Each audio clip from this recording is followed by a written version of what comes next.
Salut à tous, ravi de vous retrouver sur canalturf.com pour évoquer le programme de ce samedi 20 juillet. La réunion principale aura pour cadre l'hippodrome d'Anguin. On va commencer par le quintet, exercice de vitesse pour ce prix de la porte de Montmartre. Mon préféré part en deuxième ligne, c'est le numéro 13 Electric Light, un cheval qui a débuté sur notre sol en début d'année.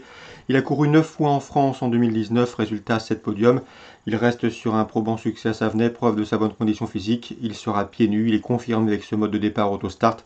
Malgré son numéro 13 en deuxième ligne derrière les ailes de la voiture, je le pense capable de mettre tout le monde d'accord. On lui posera le numéro 8, Calvin Borel, un bon cheval qui n'a pas été épargné par les ennuis de santé. Cela dit, il semble être revenu au mieux.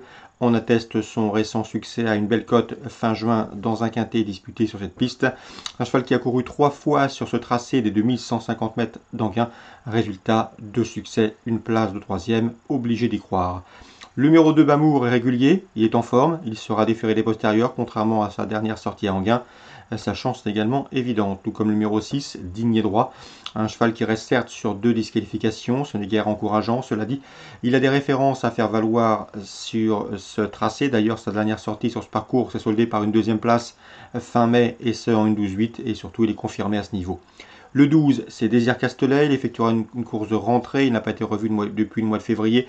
J'ai pu m'entretenir avec son propriétaire, Yannick Desmet, il m'a indiqué que le cheval avait déjà pas mal de travail, c'est un cheval de qualité qui a connu des ennuis de santé certes, mais qui est estimé au sein de l'écurie. On va s'efforcer de le faire patienter, mais il devrait très bien finir, et à ce petit jeu-là, vu son potentiel, il ne faudrait pas être étonné de le voir à l'arrivée de ce quintet. Ensuite, pour les places, on pourra se méfier du 3 Crystal River, qui reste sur 2 victoires à Vincennes, mais il n'a pas été revu depuis le mois de mai. Cela dit, il sera déféré les 4 pieds d'emblée. Le numéro 11, c'est Vastierbo Grosbois, et le numéro 7, à savoir Benoît Royal. Ces deux-là semblent à mon avis barrés pour les premières places, mais ils viennent de se classer respectivement 4e et 5e d'un quintet disputé sur ce tracé fin juin, et à ce titre-là, il ne saurait être écarté pour l'obtention d'une 4e, 5e place. Résumé chiffré pour ce quintet du samedi 20 juillet, 13-8, 2-6, 12-3, 11 et 7. Suivi du programme, dans le prix de Rome pour les 3 ans, une épreuve de groupe 3, difficile d'aller contre le 408 Gotland. Gotland, c'est déjà 8 succès en 9 courses courues. Il a prouvé qu'il était capable de prendre le fauteuil de chef de file de sa promotion. Malgré son numéro 8, ici, il mérite crédit. On lui posera le 405, Général du Parc, qui va se plaire sur cette piste plate et qui est confirmé au plus haut niveau. Et le 404 également, Godphaser, qui vient de s'adjuger un groupe 3 également sur cette piste d'Anguin début juillet et qui semble en mesure de bien faire. Le cheval est en constant progrès. 408, 405, 404. Concernant le prix de Buenos Aires, une autre épreuve de qualité, groupe 2, 4150 mètres à parcourir pour ceux du premier échelon, 4200 pour ceux du troisième. Dans cette épreuve, nous avons le tenant du titre au départ, c'est le 610 Klingem, vous le connaissez, un cheval qui ne cesse de truster les bons résultats. D'ailleurs, lors de ses 19 dernières sorties publiques, il a enregistré 19 podiums, dont 16 victoires, récente victoire à Vichy dans un Grand Prix. Le cheval a gagné cette course en dernier avec 25 mètres d'handicap. Cette fois-ci, il aura 50 mètres, mais vu son potentiel, vu l'opposition, il devrait pouvoir mener cet achat bien. C'est le 610 Clean Game. Concernant Yves-Marie Vallée, il présente le 703 Élysir du Homme, un cheval qu'il estime beaucoup, un cheval de qualité. Il nous l'avait indiqué en dernier lieu, le cheval lui donnait raison en prenant une place à belle cote. Ici, dans ce lot, il pourrait bien une nouvelle fois se hisser parmi les 3 premiers de cette course à une cote intéressante. On lui posera logiquement le 709 Express du Gers, mais également le 708 Elegantilly, qui ont en commun de rester sur une probante victoire. Concernant Christophe Fett, sachez qu'il effectue un déplacement ambitieux avec le 902 Extrême des Bois, un cheval compliqué certes, mais un cheval en retard de gain, un cheval de qualité. Il reste sur 3 succès très aisés. Donc attention au 902 Extrême des Bois, s'il est sage, il devrait pouvoir donner du fil à retordre à ses rivaux du jour. On résume tout ça rapidement pour Anguin, 4e course 8-5-4, 6e course le 610, 7e 9-8, éventuellement le 3 pour une cote et le 902. Concernant Clairefontaine, Réunion 3, dans la première, j'aime beaucoup le 101 dans cette épreuve. C'est Red Rocky qui sera au départ de se réclamer avec une belle chance.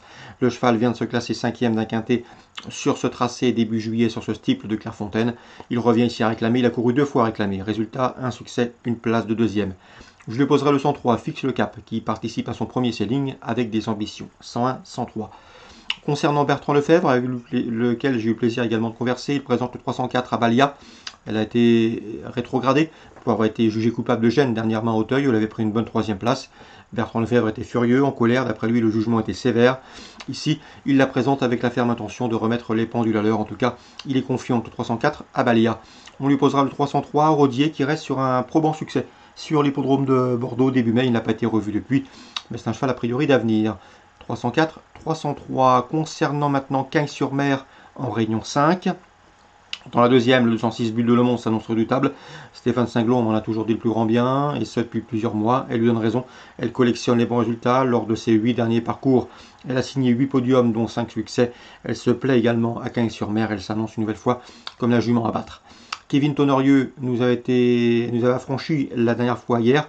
Son 304 d'Arco Poterie avait du travail, il n'était pas à 100%, mais il était suffisamment bien pour s'imposer. Il l'a fait en s'imposant plaisamment hier. Il est monté depuis en condition. Le cheval a remporté d'ailleurs 3 de ses 4 dernières sorties publiques. Il reste un peu spécial, un peu compliqué au départ, mais c'est un cheval de classe qui vaut à l'autre ce genre.